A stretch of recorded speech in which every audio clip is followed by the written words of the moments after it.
One of the things I wanted to share with you is that, you know, this week specifically, and we've talked about this before, and it's part of the reason why we've been on this journey is because we were reminded this weekend that we're not getting any younger. And one of the ways that we were reminded was, and I told you all about this last week, is we got a phone call about a relative who was not long from being with the Lord. And, you know, they're definitely at the age where that's not shocking, and they lived a very, you know, prosperous life. And so I know that this person has lived a good bit of it in pain, and so I know that they're no longer in pain. But just the mere fact that we're getting phone calls saying, hey, you know, now's the time if you want to visit. And so we did make that visit. And I think I told you all last time that the reminder of us not getting younger is that I was sitting in the room with all my cousins and none of us could hear.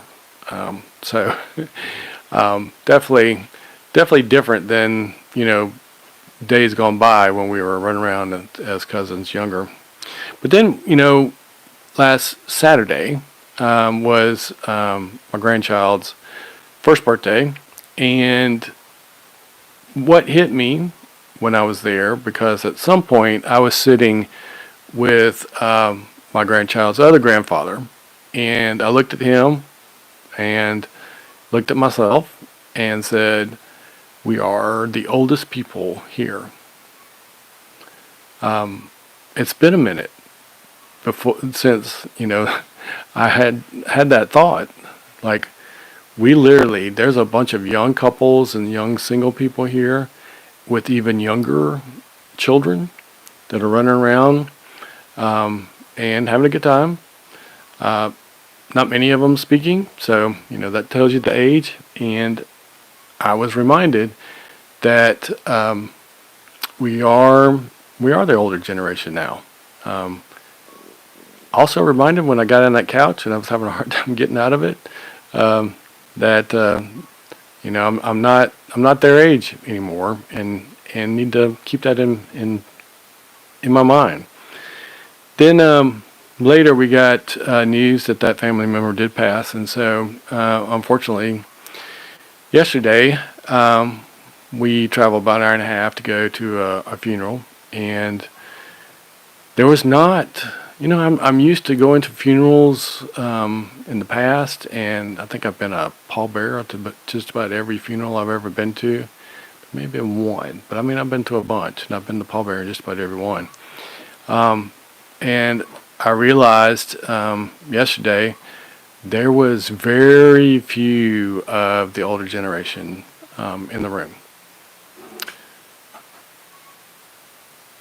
and I was thinking about, you know, the spouse that survived this, and how that person was going to wake up the next day alone, and that person was been struggling a little bit themselves, and that's going to be a new day starting today, because today is the first day. I think all, you know, his children went back home, and so, you know, definitely lifting him up and the family up as they transition during this time. But, you know, one of the things that throughout all these experiences is just a reminder that life is very short. I looked at several of my relatives that are roughly my age, and how, you know, they're struggling to get around, and I couldn't talk about all my aches and pains because nobody wanted to hear about them. But you know, just thinking about we're not 20 something anymore, and that's really how this whole journey with Leanstead started. Was that we realized, you know, we're not getting any younger.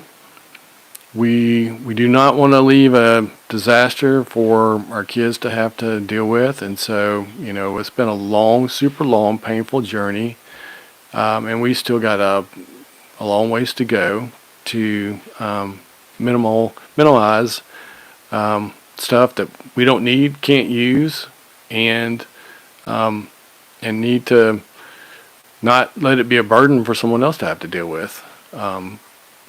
So,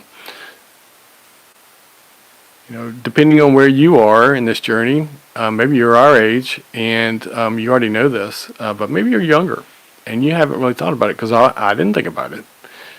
This has really not really become, I think my wife probably thought about it earlier than I did, but this is not something I was necessarily worried about, not that long ago.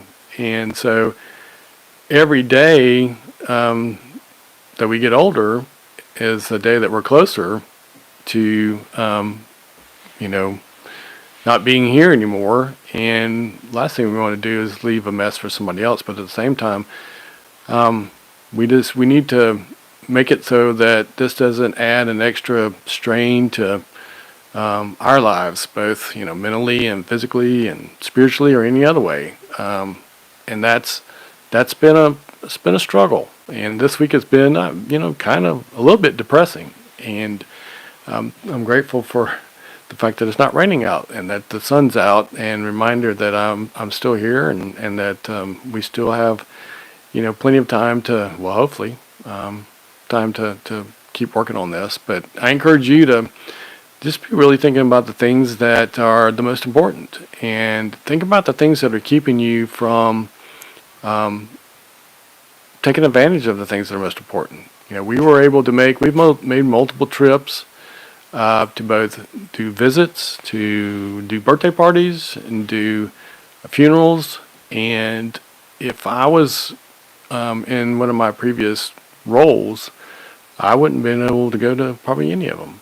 And so I'm grateful for that. I mean, obviously it's hurt the finances a lot, but if I had to choose between the two, I'd rather have the time with family than I would dollars in the bank account. So anyway, evaluate your situation. Think about it. Life's short, so you need to get your priorities where they need to be, and you need to start working on letting go of things that are a distraction for you.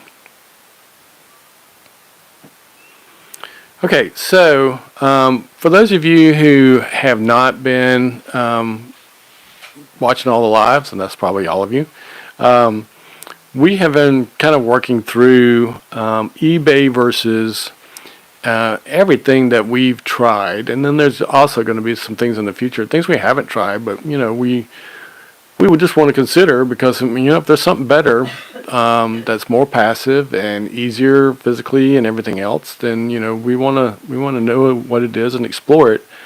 But we can tell you the things that were not a good option. So we've talked about eBay versus house flipping.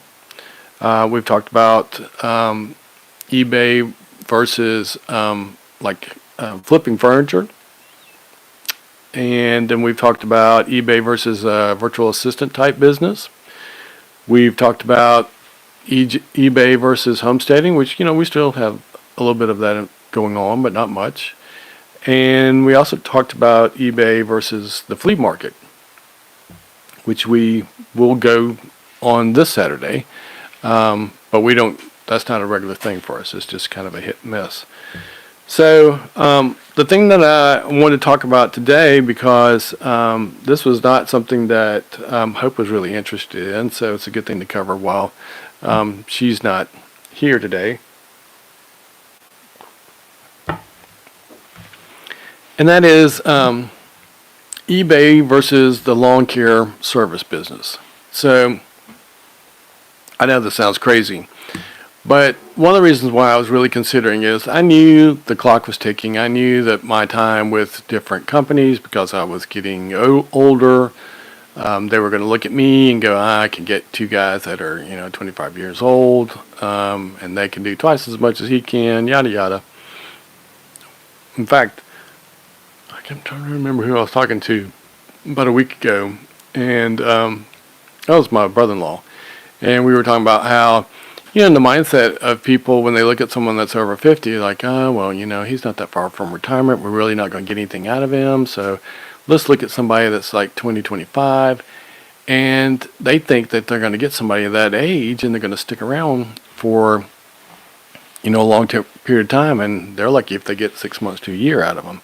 Where someone like myself would have been grateful for the job and would be there until they told me that I had to go. So I knew that the clock was ticking, and so I started looking at options. And one of the ones I looked at was the lawn care business, because we were moving to a different location for where our homestead was. Ideally, I was looking for something that would stack on top of things that you would need to do already on the homestead, which is, you're going to have to mow the lawn. And depending on how your, homestead is set up, some do more than others, but we didn't have anything like a zero turn, because before we moved, we were, on a smaller lot. So I thought, this is something that, would do double duty. I could use it on the property, and then I could make some money doing it. And we did go through the process, because I knew, hey, before you get a zero turn, you probably need a trailer. And since we were now out on the land out here, we had a place that we could park a trailer. Went and had one made, and picked it up and brought it home. So I had the trailer and got all the features on it specifically for, the drop tail for being able to pull the mower up, and a shorter gate to make it easier and simpler and lighter for me to bring up and down 50 times a day, however long, how many lawns you were going to be able to do in a day. And then we started shopping for a zero turn, and were shocked at how expensive they were. I know that they are more than a push mower, obviously, and I know that they're more than, say, what we used to have was just, your whole Craftsman riding lawnmower, which is, my wife's ride and die for a long period of time. But good gravy, they're expensive. And there were so many different brands that were coming out. And so we spent an enormous amount of time, and I did a ton of research on it. And I had already picked the brand that I thought I was going to go with. And then I just was struggling with, is this a good idea or not? Also, if you've pulled a trailer for any long period of time, pulling a trailer every day is not the greatest, all kinds of fun. It's, it is what it is, and you learn how to deal with it. And I used to pull a trailer every day for years, but this one was a little longer, a little wider than what I've had before. And so just thinking about, man, I really wish I'd had, some kind of truck that you just pull up into the back of, like a box truck version of the landscaping truck. So I got a little distracted on looking at all that, and just started doing the math, and I was like, man, there's a lot to this. Also, we were in a new area, and I quickly found out that, when you're moving to a new kind of rural area, well, like, people, if they don't know you, you didn't grow up here, you didn't go to school here, like, they're going to turn to the person who they know, and you're an outsider.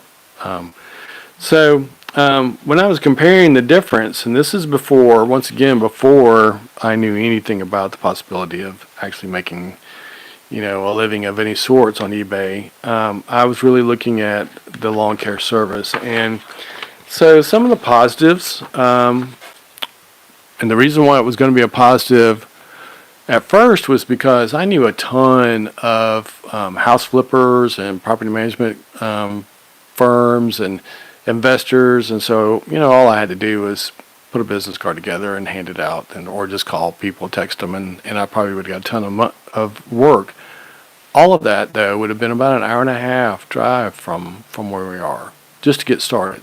And then who knows how much driving I would have done then, and then, at least an hour and a half back. So, if you're been in the same place for quite a while and you know people, then the local demand would be great. But I didn't have the local demand. Everything I had, which I thought was a positive, was going to be quite the commute. And I was trying to get away from that. There is, a positive in the fact that you are physically active. You're moving quite a bit, but this also, for me, fell back more into the negative because I could tell that I was struggling more and more with the heat, and it gets hot in Alabama, and so I had a friend who was doing this, and he did pretty well. Is still doing pretty well, but because this is all he's ever done forever. His body is very acclimated to that. Now I don't know if he's come up with some different options going further, but he was definitely trying to put together more crews and less of him being on the motor all the time. But there is the potential for much higher margins per job. So, depending on what you're mowing, you could, with a little bit of gas money, you could make $50. But the problem is there's just a good bit of overhead that most people don't factor in. So there is the potential for some high margins per yard or field or whatever. There is, and this is one of the reasons why I was considering it, because I had seen a lot of people do things like they put together little trucks and some stand behind mowers, and one guy, maybe two, and would hook them up, set them up on a route. So there's the potential for delegation. And there's also, because the positive thing for someone who's a little more of an extrovert is that you have a lot more relationships that you're interacting with instead of just you and the computer at home. So negatives, though, this goes back to the physical demand.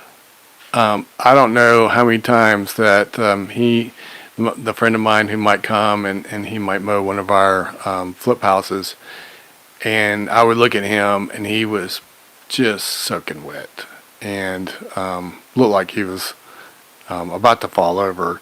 And so high physical demand. Even though he had the super nice zero turn, that's still just being out in the heat during that time was just looking at him should have been enough for me to say this is probably not going to be a good idea. The biggest one for me, though, was the upfront cost.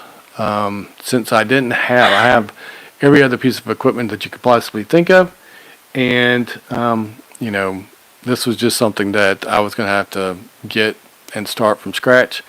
I really didn't know a ton about them. I'm not, over the years of my life and being in construction, I kept moving away from things that needed gas and more things that needed either a power cord or that moved into batteries, and that's pretty much how I do most anything now is with rechargeable batteries. But that's not going to be the scenario if you're going to go and buy a zero turn to do this for a living. Seasonal income is something that I thought about a little bit. We are in Alabama, so there's a longer season here. And I know that my friend can do some other things during the winter.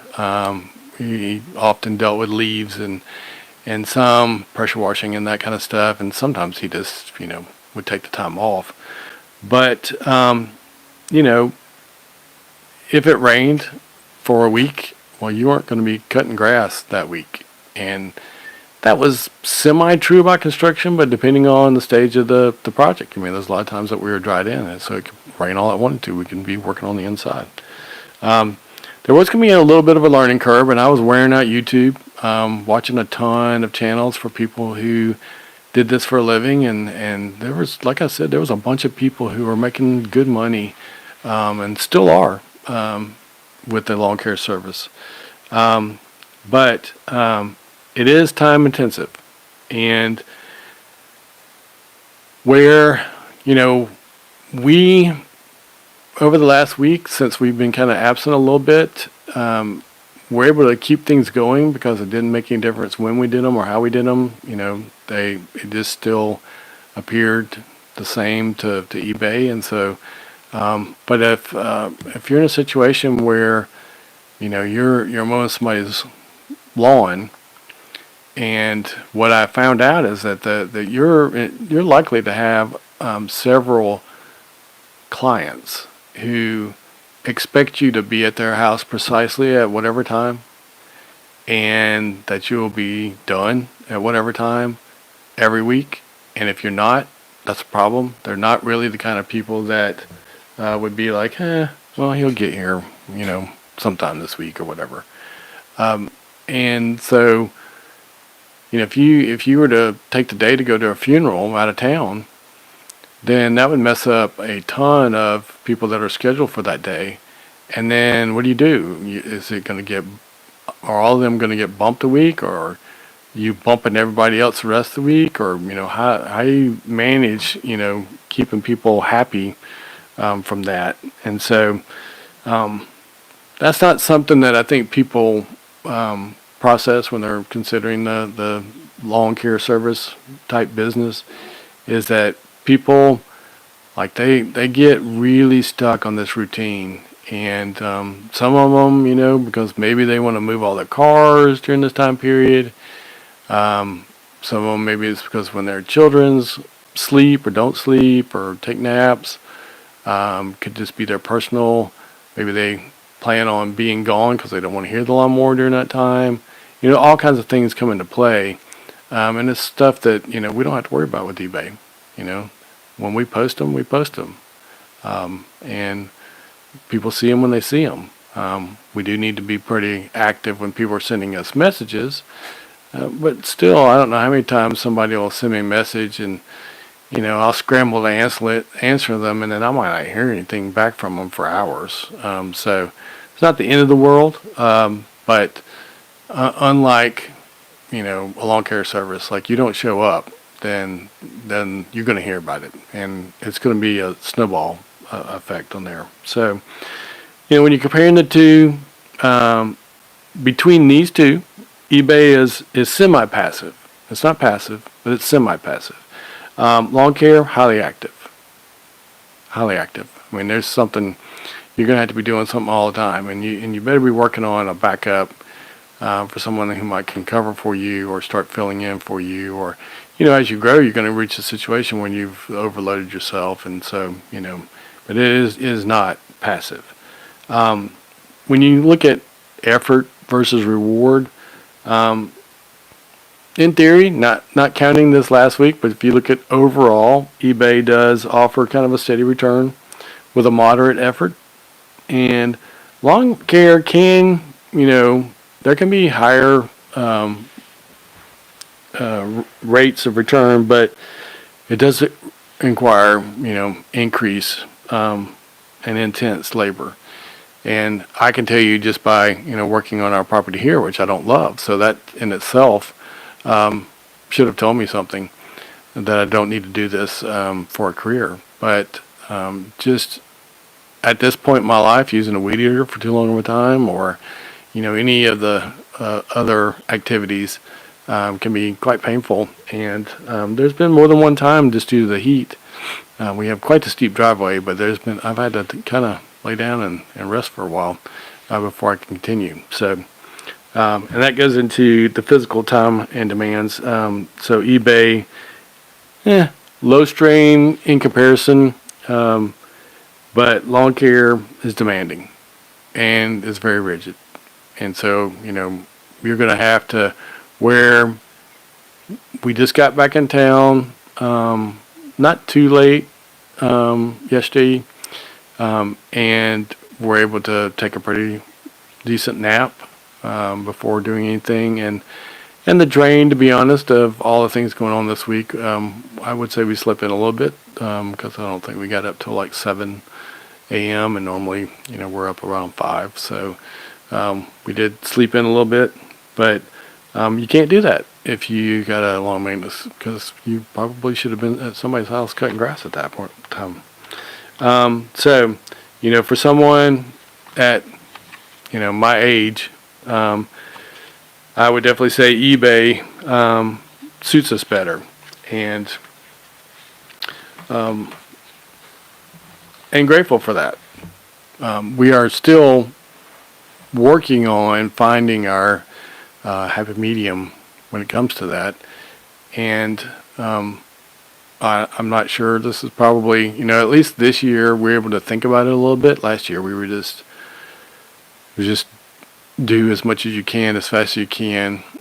This year we're trying to do things and be a little smarter, and hoping that improving our processes and our listings and everything else and our purchases, our sourcing, that our sales will increase. And so we're just right on the cusp of seeing how that works out, because I definitely think our store is very geared towards fall winter, and we're knocking on that door. A lot of people kind of use August 1st as okay, I'm shifting now. No, I'm not buying shorts anymore.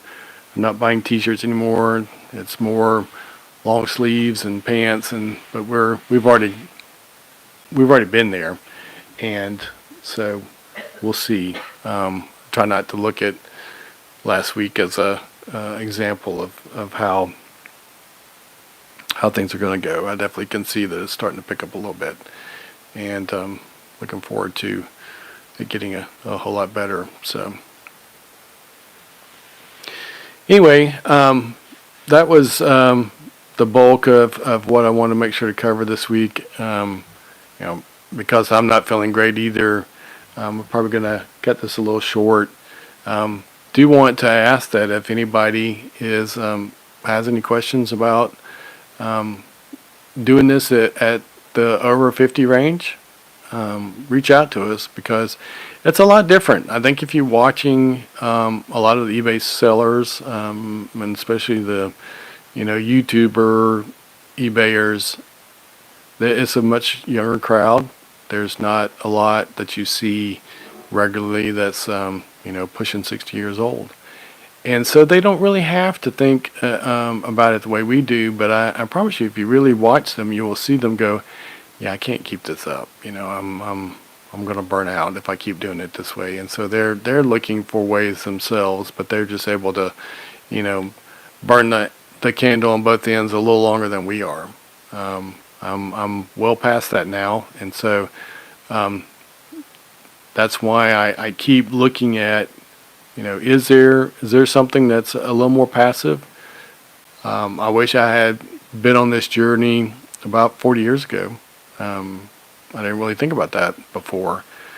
I thought that I could do what I did for forever, and it's interesting to see that even now, I guess because I talk about it a fair amount, and then I see some in the younger generation who are going, "Yeah, I'm not really sure if I can keep doing what I'm doing until I'm 40 years old." And that thought never crossed my mind. So kudos to them that they're a whole lot further along in this journey than we are. But we would love some input and advice. We don't really have a choice to start this the way we started it, and maybe some of you don't have that choice. Maybe you woke up and realized you're over 50, and you're not going to be able to, no matter how many times you go and sit for an interview, or no one's going to hire you at this point in your life. And eBay has become a really good option for us, and we probably will never ever completely shut it down unless one of the two of us are no longer here to help out. So anyway, put your comments down below. Let us know where you are in this journey, what you're thinking.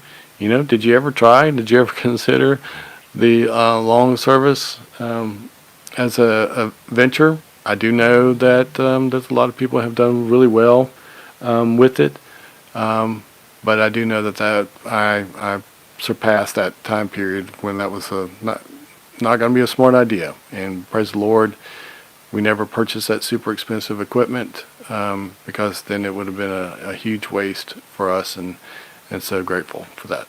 So someone asked, do you think starting eBay as a side hustle would be a good idea? So my wife is still moderating the chat, and she said someone asked about it starting as a side hustle. Yes, I do.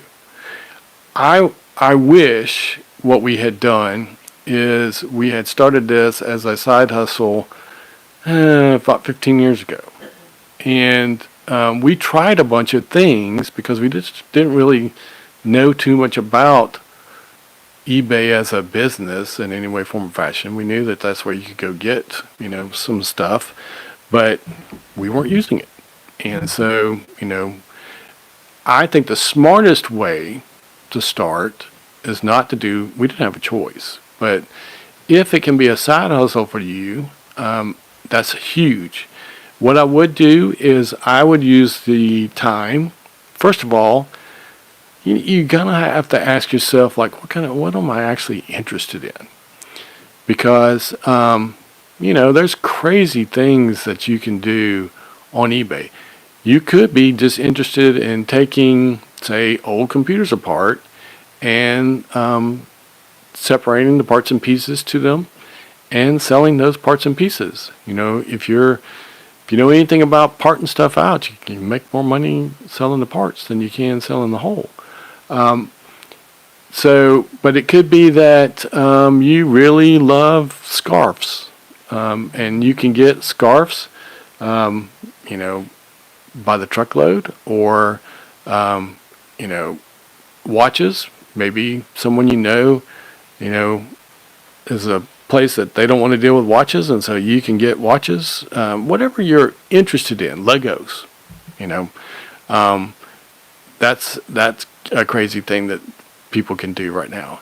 And there's also the way that you can do kind of like a retail arbitrage. So where we live in the country, that's not really has not been an option before, but we have some of those things that are starting to come nearby us, and we may need to learn that for the future years and sales. But I would definitely start, because what you want to do is, for us, like some people like to really go to yard sales, and if you go to yard sales, you're going to find different things pretty much everywhere you go. And so you can become an everything seller.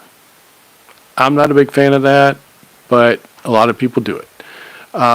So we don't really go to yard sales that much because it's a lot harder to figure out who's having one and the number of times that you might go and like, oh, you said you were going to be here, open at 8 o'clock, and there's nobody here, or I got the address wrong, or I got the week wrong, or they just decided they didn't want to do it. But the thrift store is always there. And so when I started this journey, I knew that I used to go to thrift stores to buy my shirts. And I knew they always had shirts. And that's how I started, because they always have shirts. And I always can get shirts at a great deal. So, but it needs to be something that you're semi-interested in, because you're going to be dealing with it day in and day out.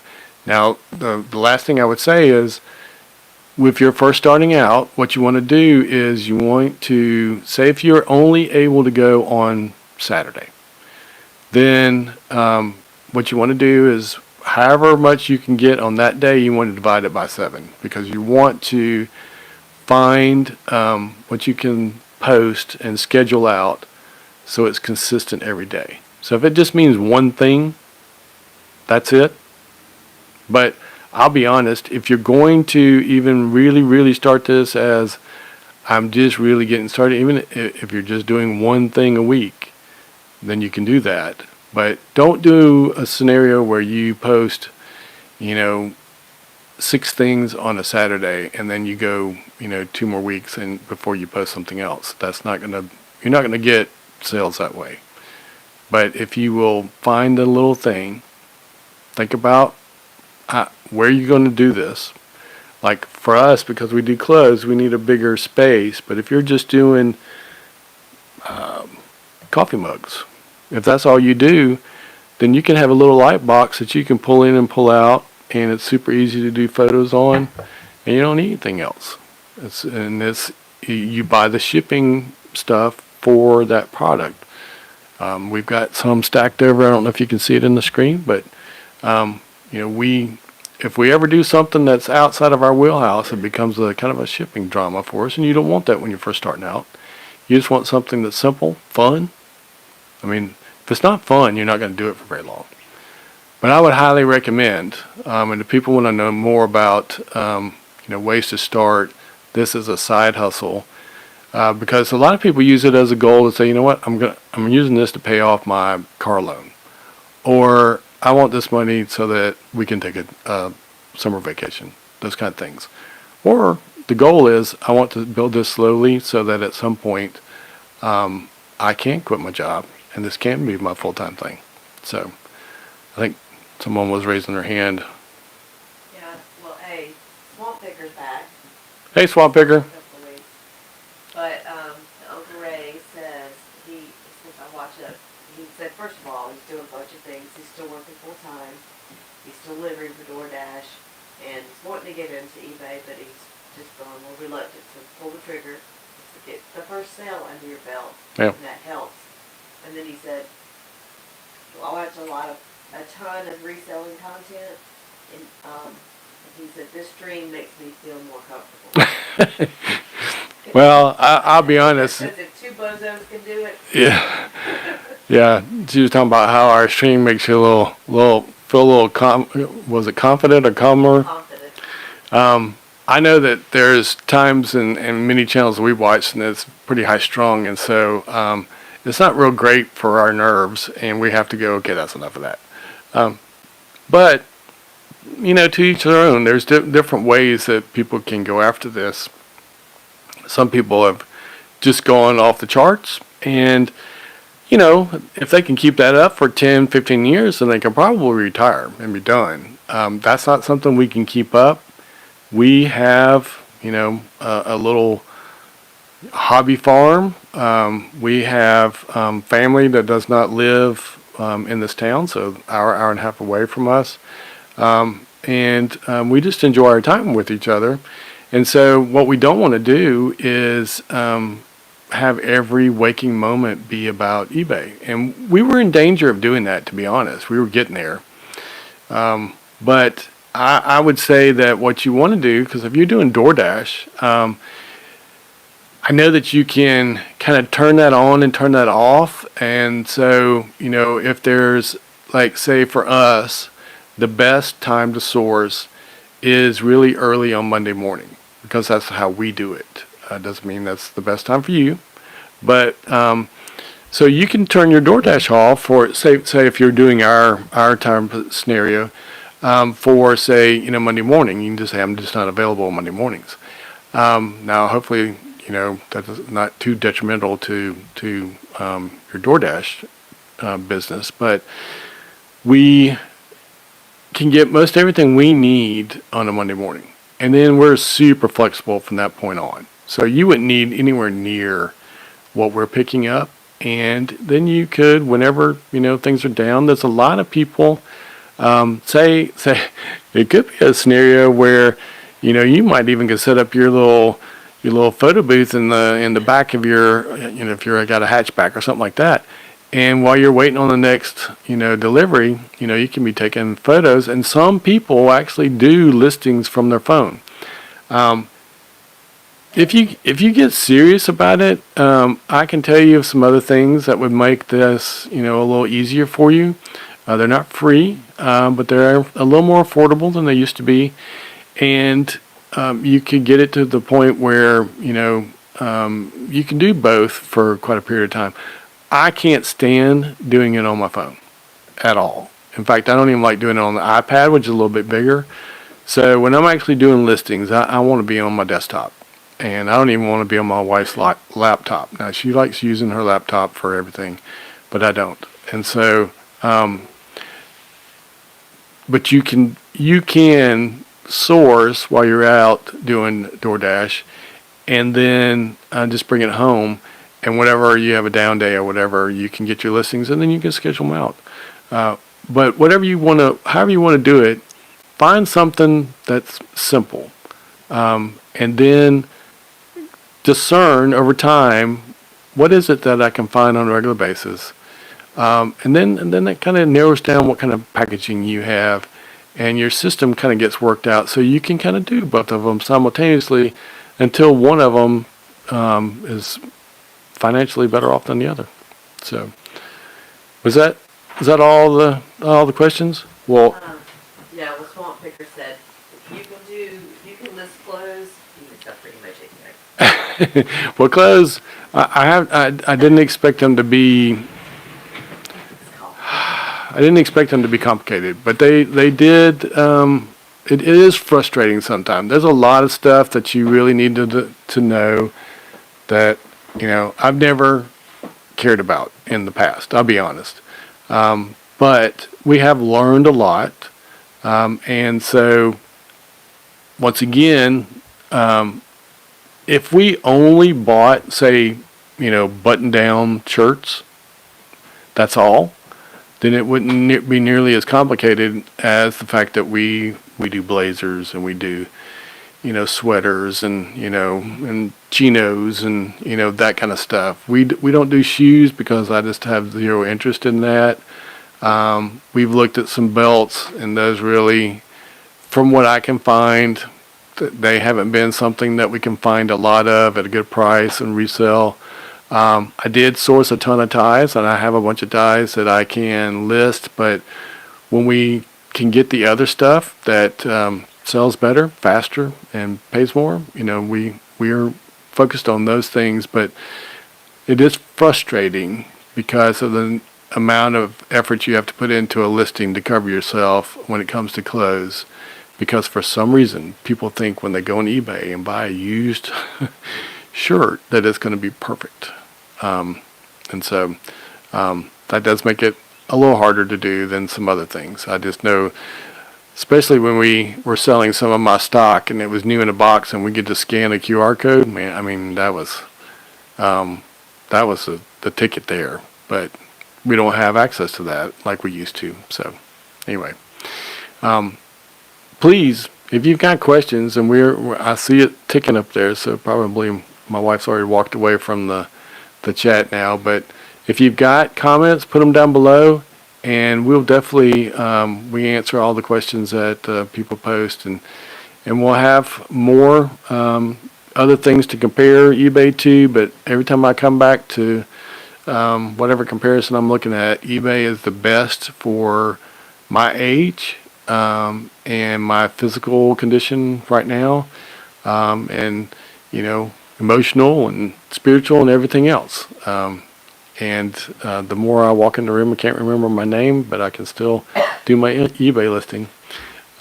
We'll keep on keeping on. So anyway, pray for us that we get feeling better. Pray for the closer family for the loss over this week. It's going to be a big adjustment for them, and we'll be praying for y'all.